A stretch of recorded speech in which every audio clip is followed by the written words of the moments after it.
안녕하세요. 에스티베데스입니다. 오늘은 항생제 내성기 전 두 번째 시간으로 핵산 합성 억제제에 대해서 함께 공부해 보도록 하겠습니다. 먼저 이제 저희가 항생제 내성기 전이 총 5가지가 있다고 했죠. 그래서 첫 번째로는 세포병 합성 억제, 그리고 두 번째로는 핵산 합성 억제, 세 번째로는 세포막 변경이나 파괴, 그리고 네 번째로는 단백질 합성을 억제하는 방법, 그리고 다섯 번째로는 세포 대사를 억제하는 방법, 이렇게 5가지가 있었는데 저번 시간에는 세포벽 합성 억제제에 대해서 배웠고 이제 두 번째 시간으로 핵산 합성을 억제하는 억제제, 핵산 합성의 억제제에 대해서 배우도록 하겠습니다. 그래서 일단 기본적인 개념이 어디서 시작이 되냐면 세균 자체가 이제 살아남고 증식하기 위해서 뭘 복제해야 되죠? 네, DNA를 계속 복제하고 또 RNA를 전사를 해야 되겠죠. 이렇게. 근데 이게 만약에 DNA가 복제가 되지 않으면 어떻게 될까요? 세포 분열이 멈추게 되겠죠. 네, 그리고 RNA를 전사를 하지 못하게 되면은 단백질 합성이 불가능해집니다. 그래서 핵산 합성을 억제하는 약물은 그 세균의 생존을 원칙적으로 어떻게 보면 차단하는 그런 강력한 살균 작용을 보이게 됩니다. 네, 그래서 핵산 합성 억제제의 주요 그런 그룹들을 우리가 살펴보면은 크게 아마 많이 들어보셨을 텐데, 네, 먼저는 퀴놀론 계열이 있고요. 퀴놀론 계열.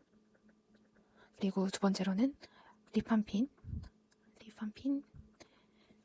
네, 그리고 세 번째로는 메트로니다졸 들어보셨죠?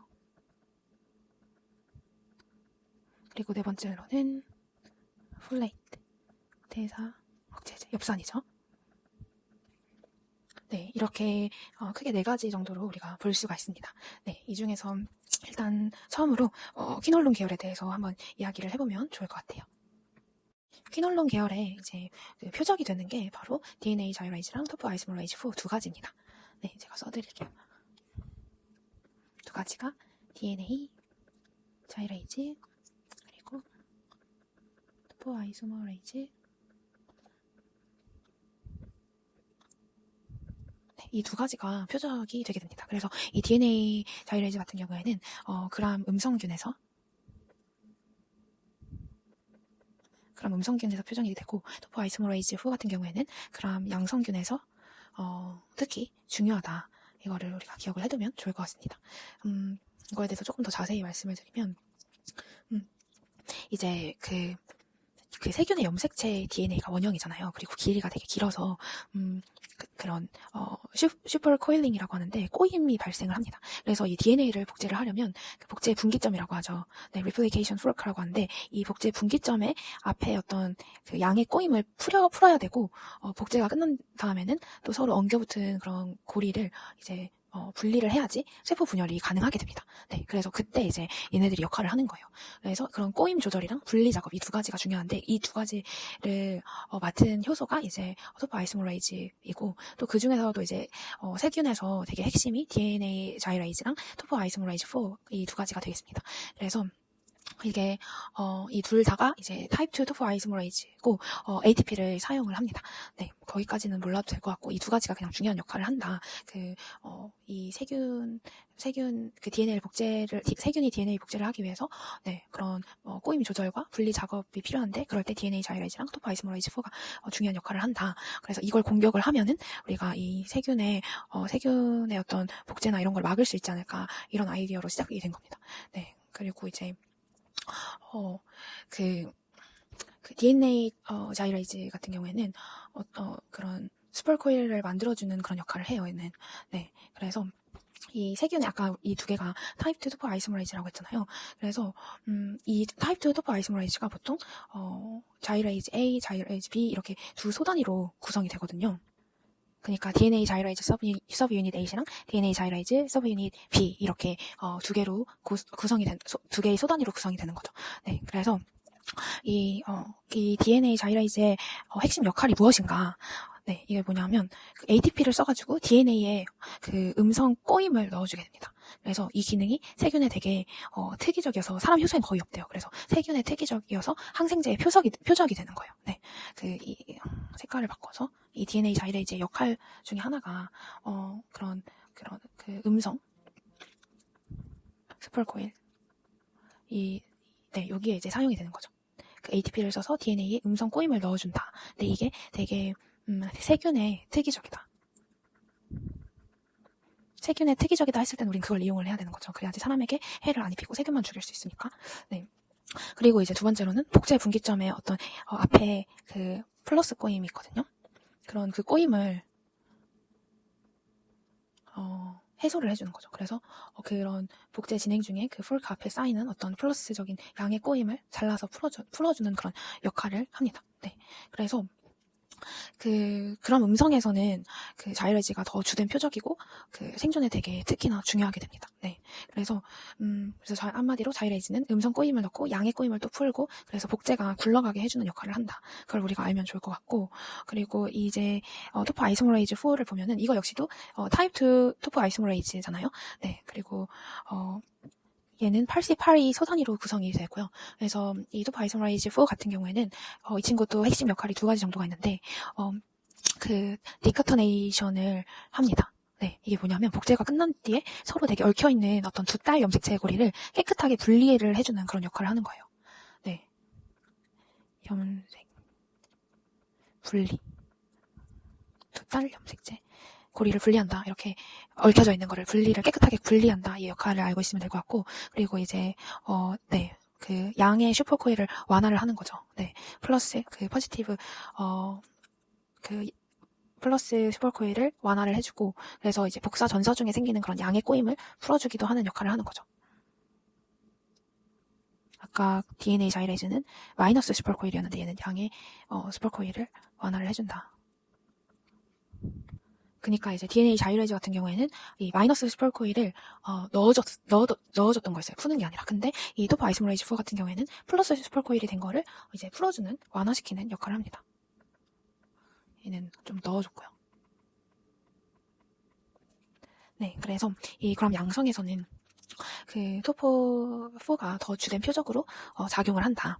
네, 토프 아이소모레이즈 4가 이 그람 포지티브에서 더 작용을 한다를 알고 있으면 되고 그리고 토프 4 같은 경우에는 이제 엉킨 고리를 떼어내고 그리고 포지티브 슈퍼코일도 풀어가지고 복제 산물을 분배를 가능하게 만든다.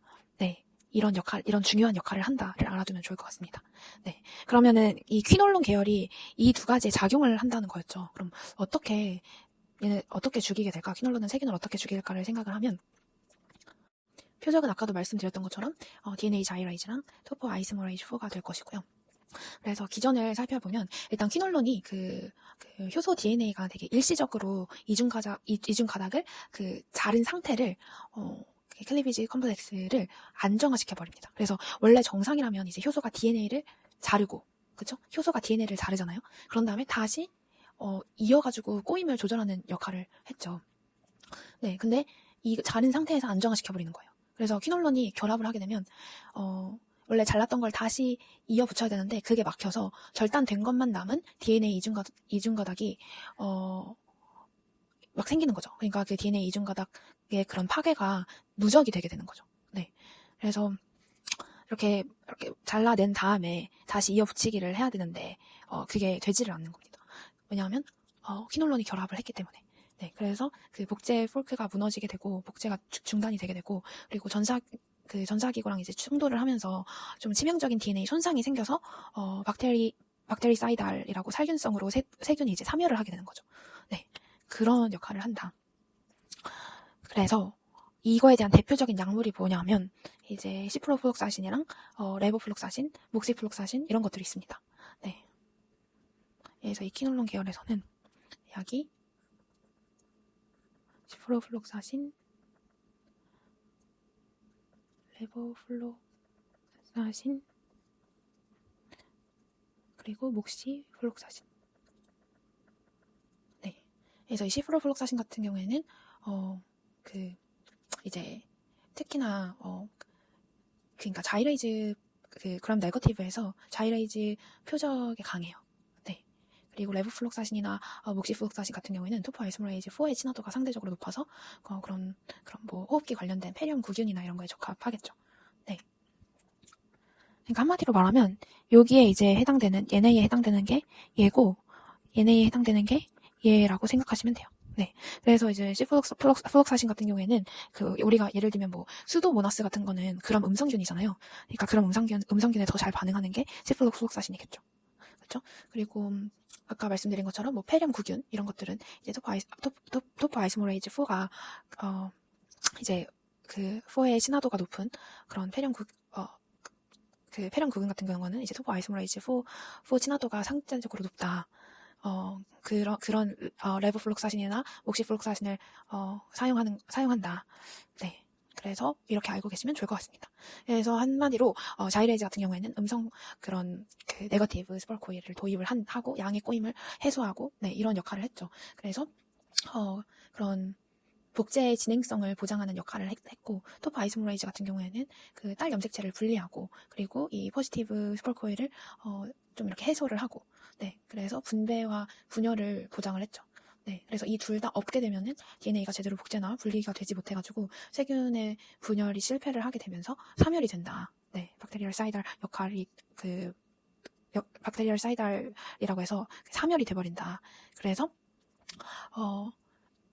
네, 그거를 알고 있으면 좋을 것 같습니다. 그래서 이제 사람의 세포가 진핵세포잖아요.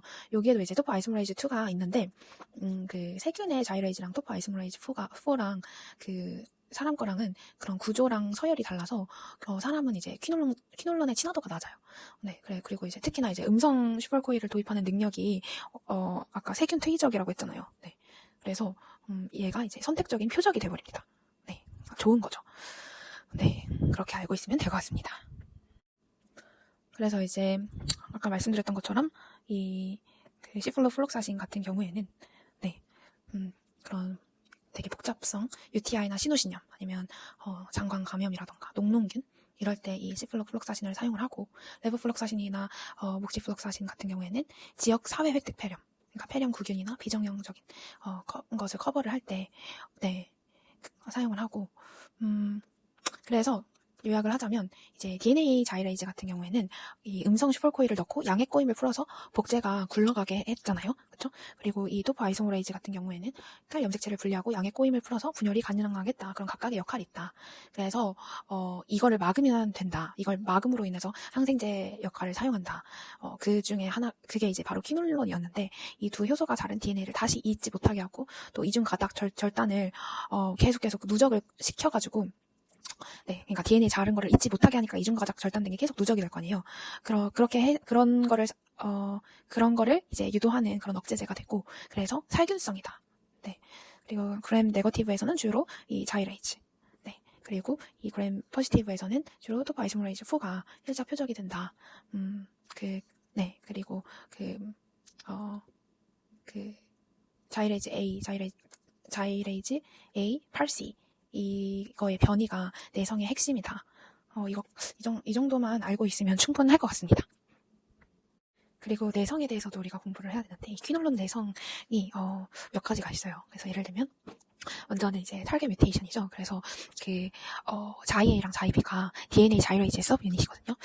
그리고 팔시랑 팔A가 그 토포 아이소메라이즈 4의 서브 유닛이고, 이들의 이제 유전자의 QRDR 이라고 있어요. 이게 뭐냐면 그 퀴놀론 레지스턴스 디터미닝 리전인데, 여기에 이제 돌연 변이가 생겨버리면 퀴놀론이 효소에 결합을 하지 못해요. 그래서 내성이 생기게 돼요. 네, 그런 경우가 있고, 또 이제 얘네 세균들이 자체적으로 또 포린을 감소를 시켜요. 포린이 뭐냐면 그 그람 음성균의 외막에 있는 통로 단백질이거든요. 얘네를 이제 없애버리고, 그러면 약물이 세포 안으로 덜 들어가게 되겠죠. 또는 그 이플럭스 펌프를 증가시켜요.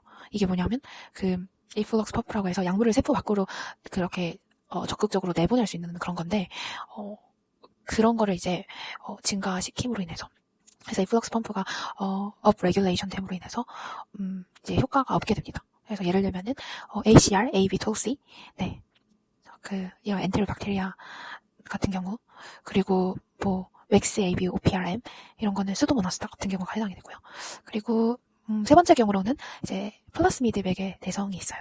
그래서 이거는 이제 세균끼리 그래서 플라스미드 전이로 전달이 되는 경우인데, 예를 들면 QNR 단백이 있죠. QNR 프로테인이 이제 어떤 역할을 하냐면 DNA 자이레이즈랑 토포 아이소메라이즈 4를 보호를 하게 돼요. 그래서 항생제가 붙지 못하게 막게 되고요. 표적을 보호하는 역할을 하고, 네, QNR 단백이 그리고 또 이제 AAC6', IBCR 같은 경우에는 이게 뭐냐면 아미노 글리코사이드의 변형 효소인데, 이 일부 퀴놀론도 네, 변형이 가능해요. 그래서 약물을 이제 불활성화 시키는 거죠. 네. 이런 식으로 내성을 생기게 하게 된다. 이것까지도 우리가 알아두면 좋을 것 같습니다. 네.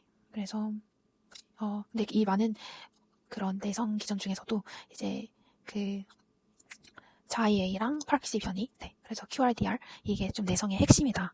이거를 우리가 기억을 해두면 좋을 것 같습니다. 퀴놀론 계열만 하고 지금 시간이 많이 됐는데 다음에는 이제 리펀핀에 대해서도 공부해 보도록 하겠습니다. 감사합니다.